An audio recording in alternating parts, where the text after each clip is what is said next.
Thanks for joining us, friends. This is Sean from SGT Report with a very special update from correspondent Patrick Henningsen of 21stCenturyWire.com. Patrick, thanks so much for joining us. Thanks, Sean. Good to be with you. Well, it's sure good to have you as the world hangs on the brink of World War III and the war drums beat once again from the United States administration led by Barack Obama for yet more war against a people with whom we have no quarrel. What is the latest? Can you give us an update on your end? Yeah, just a few minutes ago, we just heard President Obama give what everyone was anticipating to be a declaration of war speech, and that's exactly what it was. However, in typical Obama fashion, being slightly indecisive, he said that he's made his decision and that he will attack when he is ready. That could be in a few days, it could be in a week, it could be in a month. And also he said, being the compassionate, benevolent dictator that he has decided that he will allow Congress to vote on this measure when they return from break on September 9th. That's quite an incredible situation, considering what we just saw happen in Great Britain on Thursday, where the Prime Minister David Cameron also telegraphed his intentions to go to war in advance, and was then taken out at the last minute by the opposing party, killing the whole war effort for the UK right in its tracks. So political opportunism overtook the globalist sentiments, if you will, to kill the sort of war effort in the UK. It was a humiliating defeat for Cameron. I think it's very possible you could see the same thing happen to Obama. This could be his undoing in many ways. Well, this is actually good news then. I hadn't heard the speech yet. If Obama is saying that before he drops yet more love bombs on a people in a foreign land, he's going to allow Congress to weigh in as the Constitution mandates, I guess we bought ourselves a little time. Is that true? Yeah, they have bought themselves time. I mean, we, on the UK column this week, which is a UK-based TV show that I do, we basically said that we believed that they were not ready to attack, and they needed to buy some time, but they also needed to get the effort moving politically. So this is why they've telegraphed it so far ahead. But actually, they have quite a few assets they need to put in place. They need to have special ops on the ground in Syria who are providing laser targets and coordinating those also with satellites, because it'll be a nighttime attack, and so in that case, they will need to have boots on the ground also to take out Syrian defense, missile defense systems, and these sort of things. So they do need more time, but also this is a double-edged sword, Sean, because the more time there is before the attack, the more chance there's uncalculated consequences and things are going to happen politically. I believe also the media, certain aspects of the media might end up coming a little bit hard and ripping sort of the president apart in the sort of run-up to this. There's a lot of stuff that can go wrong. Well, if I may, Patrick, let me jump in. You mentioned that the benevolent dictator Obama was going to allow Congress to weigh in. It's funny that you use the word benevolent, and I know you use that tongue-in-cheek, because just recently, here in the last 24 hours, Vladimir Putin of Russia has said, and I quote, "I would address Mr. Obama as a Nobel Peace Prize winner." Putin went on to say, "Is the U.S. really interested in undermining the foundations of international law? Is it likely to improve America's reputation in the world? I doubt it. We urge them to think twice before making a decision which clearly goes against the position of the international community and undermines the entire system of security." What basically Vladimir Putin is talking about is the threat of another world war. Am I correct? Yeah. And isn't it extraordinary in 2013 that we have the Russian president who's actually making more common sense in terms of international law, in lecturing the president of the United States, who doesn't seem to have a very firm grasp of anything that happens outside of the White House.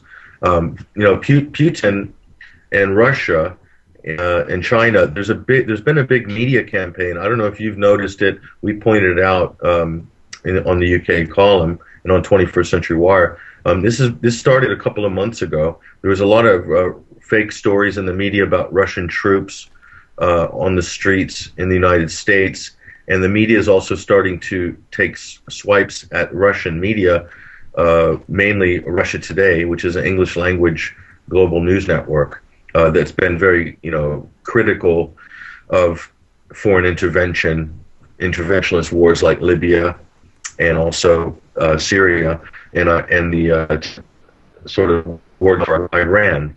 So there's been a lot of swipes at Russian media. They're trying to isolate Russia. The U.S. is hoping to isolate them. They're also going to buy time because the UN will a weapons inspection team will convene next week and will present their findings. And when they do, they might be inconclusive, but either way, the Security Council will have a vote that will be vetoed by Russia and China, and rightfully so, in my opinion, because personally I've looked at the evidence, and also I've spent 6 months over in the region recently, and I see a lot of propaganda regarding chemical weapons being launched by the Assad government.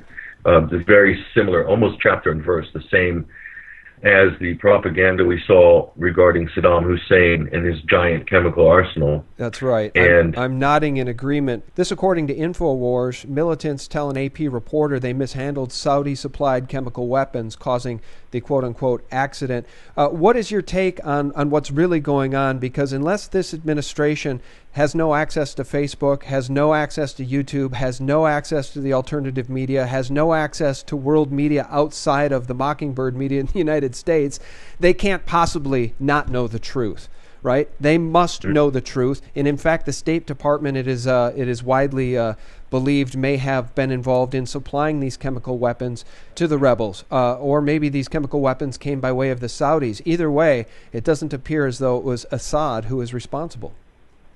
Well, yes, I'm going to drop a bombshell on you right now. Obviously, I can't yet report this as definitive, but I've been contacted by somebody who has relayed information regarding, this is anecdotal information, of course, which is why it's hard to report it as fact at this stage. But what it was intimated to me from this person via telephone regarding Cyprus is that there's a number of private military contractors who are using Cyprus as a staging ground, and also another staging ground is Israel and Jordan. Okay, so Jordan, Cyprus, Israel, and Blackwater, which is now called XE, and it was intimated via the third party to me that this Blackwater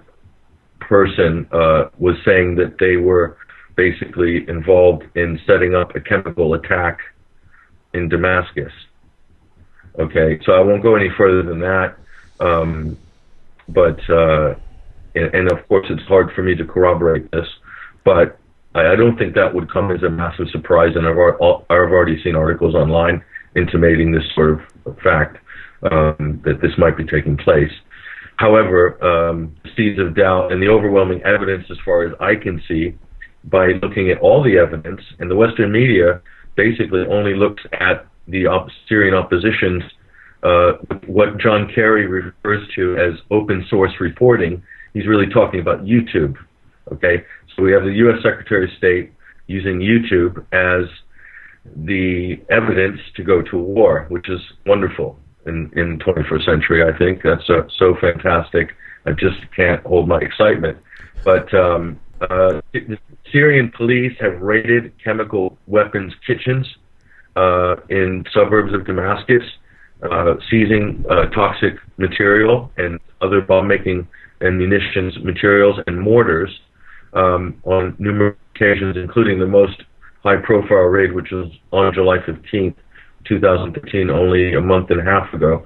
Anything from the Syrian media or the Syrian police is ignored by the European and American government media complex because it doesn't dovetail with the narrative which they already created, and they are determined to drive forward and use their narrative and their open source reporting and innuendo as the basis for military humanitarian intervention in Syria. And it's exactly what we saw in Libya.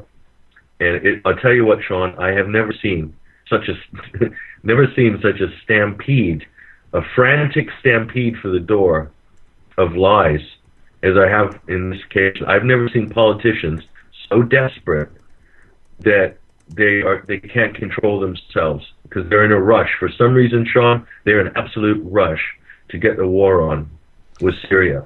Yeah. And I've never, look, Sean, in Iraq in 2003, in fact, if it wasn't for that war, I probably wouldn't be sitting here with you, because that's one of the things that got me into the so-called alternative media. Okay, back then, the leaders were cold, cool, and calculating with their agenda for war, and the public was emotional, was wild, and unstable in their condemnation to stop it. And in 2013, the tables have totally reversed. The establishment is totally wild and emotional and out of control. They can't control themselves in their drive to war. And the public, if you go and look at all the mainstream media news articles regarding Syria, the overwhelming majority in the comment sections is seeing right through the fraud and the propaganda. That's right. So the public are cool, calm, and concise in their dissent towards the war agenda. The tables have absolutely turned, and I don't think the political elite quite grasp the importance of that. Well, they must be getting it, Patrick, because for the UK to now have to backpedal and say no to action in Syria because the people in the UK don't want anything to do with this, they must be getting the message, because in this country, only 9% of the sheeple are willing to back any sort of aggressive action in Syria, and thank God for that. What I like to say as it relates to the international banksters is the men behind the curtain have been revealed, all right? We all understand what fiat currency is. We all understand that General Smedley Butler warned us about banksters and endless war. War is a racket. We all know that now. Even sheeple are waking up and saying, Syria, why Syria? Even people that can't find it on a map are saying, I know this can't be good for me and my family. People in this country, and yet we still have an administration that is beating the war drums. This despite the fact that we know that the Saudi intelligence chief, Prince Bandar, recently threatened Russia and said, either back off of your alliance with Syria, or we may turn Chechen terrorists loose when you host the Olympics. I mean, that's out there now. I mean, the world can see these false flag masters working. I mean, the men behind the curtain truly have been revealed. Yeah, I don't like to get too new agey or hippie on you, but and I hear people talking about a global awakening. But I'll use that term in the context which Zbigniew Brzezinski has used it recently when he said there is a global awakening, like through the internet and through access to multiple sources of information are becoming awakened to the agenda of whatever order you want to call it. But that was Brzezinski who admitted that, okay? And he says this is a problem because it's going to make their agenda more difficult. That's about the only thing that he said that I would actually repeat and republish as being altruistic, potentially altruistic anyway. But yes, there is a global awakening happening. And you know what? It's funny because, when the bottom falls out of any institution, or the bottom falls out of any organization, normally the last people to find out, the first people to find out about it are usually people in the mailroom, or people in IT, or or the personal assistant. Mm-hmm. The board of directors are sometimes the last people to find out. Yeah, the people at the top of the pyramid maybe are the most asleep. Are these people absolutely brainwashed by their own perception of power, because they're acting like madmen at this point? Yeah, I think what you have is the political elite have built such an incredible ghetto, and it's become, this is the problem with living in a world of propaganda, or being, if you're in the government, let's say the U.S. government has been dabbling in propaganda operations domestically and overseas for the better part of 70 years now, okay? Maybe longer than that if you want to get into detail. So you have whole institutions like the CIA, like the NSA, like the Pentagon, that amass so much resource and apply so much of their financial and human resources towards the end of disinformation and propaganda, and pretty soon the institution itself it becomes so spun, not just in the work they're doing, but the people themselves built an intellectual ivory tower, and it becomes like an intellectual ghetto. And so you have the political elite are living in an intellectual ghetto, and they truly believe that they are members of a special exclusive club, and that whatever decisions they make on behalf of their bosses are the owners and the bondholders of all the major banks and all the biggest transnational corporations. They give the orders to the political class, and the political class's job is much like the board of directors or the CEO of a company, which they have to sort of get things done. But they're taking orders from the shareholders, okay? So the shareholders in our global government are the wealthiest and most powerful people in the world. They tell the political classes what to do. But the problem is, Sean, no matter what the agenda, when it, in a democracy, or what's left of this democracy anyway, but they still need the consent of the people. Mm-hmm. And Britain discovered this last week. That's right. The people were not willing to give their consent. And for some reason, I still haven't figured it out, that means they couldn't proceed with the agenda. And this is the weird thing. And I think it's because silence basically means that you're giving your consent to whatever the agenda is. And in America, you have now 9 days to basically demonstrate to your elected representatives that you do not consent. And you have to do that directly. You can't do that by Twittering. You can't do that on Facebook. You can't do that on, the internet. You have to do that directly. You have to phone them. You have to send them a letter and an email, and you have to follow up with it.